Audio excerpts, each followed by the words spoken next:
જય અલખધણી। એક અનોખી તપોભૂમિ વિરમપુરની કથા વર્ષો પહેલાંની વાત છે। અરવલ્લીની ગિરિમાળાઓમાં એક એવો વિસ્તાર હતો જ્યાં મનુષ્યનું અવરજવર નહિવત હતું। ચારે બાજુ ખડકો, જંગલી ઝાડીઓ અને નીરવ શાંતિ। એ નિર્જનતામાં પણ કોઈ એક દિવ્ય ચેતનાનો અહેસાસ થતો હતો, જાણે પ્રકૃતિ પોતે જ કોઈ મહાપુરુષના આગમનની પ્રતીક્ષા કરી રહી હોય।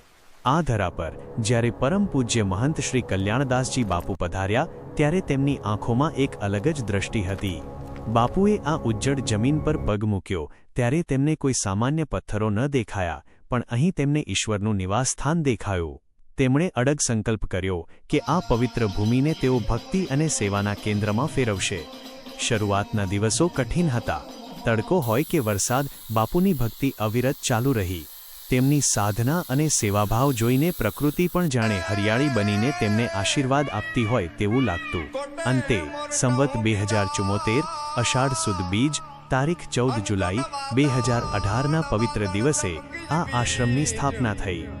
એક એવી જ્યોત પ્રગટી જે આજે લાખો લોકોના જીવનમાં ઉજાસ પાથરે છે। એક દિવ્ય સંકુલનું નિર્માણ સમય જતાં આ નિર્જન ટેકરીઓ પર ભક્તિના પુષ્પો ખીલવા લાગ્યા। આજે ત્યાં જઈએ તો ભક્તોને અનુભૂતિ થાય છે કે આ કોઈ સામાન્ય મંદિર નથી, પણ એક સાક્ષાત સંગમ છે, ત્રિદેવનું સાનિધ્ય। અહીં ભક્તોના આરાધ્ય શ્રી રામદેવપીર મહારાજ અખંડ જ્યોતિ સ્વરૂપે બિરાજમાન, શ્રી જ્વાલાદેવી આગ માતાજી અને સેવાના સાક્ષાત મૂર્તિમાન સ્વરૂપ શ્રી જલારામ બાપાના દર્શન કરી ભક્તનું મન તૃપ્ત થઈ જાય છે। રક્ષણ અને આશીર્વાદ। જે ભૂમિ પર પગ મૂકતા જ ડર દૂર થઈ જાય છે, ત્યાં સ્વયંભૂ પ્રગટ થયેલા શ્રી ગોગા મહારાજ બિરાજમાન છે। તેઓ ભક્તોના રક્ષક તરીકે હંમેશા અડગ ઊભા છે। ભક્તોના દરેક કષ્ટ દૂર કરવા માટે શ્રી કલ્યાણકારી હનુમાન દાદાનું મંદિર આ ધામની શોભામાં અભિવૃદ્ધિ કરે છે। પરિવર્તનનો પ્રવાહ। આજે વિરમપુરનો આ આશ્રમ માત્ર ઈંટો પથ્થરનું બાંધકામ નથી, પરંતુ એક જીવંત તીર્થ છે। અહીં આવતા ભક્તની વ્યથા, આશ્રમની શાંતિ અને પ્રકૃતિની ગોદમાં જઈને ઓગળી જાય છે।